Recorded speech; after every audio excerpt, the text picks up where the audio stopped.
صحابہ سے لگا یاری کہ بیڑا پار ہو جائے. حضرت ابوبکر کا اصل نام کیا تھا؟ آپ سب بتاؤ، حضرت ابوبکر رضی اللہ عنہ کا اصل نام کیا تھا؟ بکر سنگھ دور خلافت 2 سال 3 ماہ اور 19 دن رہی ہے. اسلام قبول، وہ بہت مالدار شخص تھے. اسلام قبول کرنے کے بعد انہوں نے اپنی سارا مال اسلام کے لیے وقف کر دیا.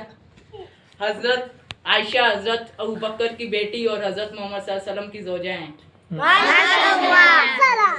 حضرت ابوبکر رضی اللہ تعالیٰ عنہ کے دور میں قرآن مجید کو ایک جگہ جمع کیا گیا. یہ بہت اچھی بات ہے. وہ انہوں نے جس غلام کو خریدا تھا ان کا نام حضرت بلال حبشی تھا. اور بھی کئی غلام خریدے ذات کیے، ان میں سے ایک ٹھیک ہے.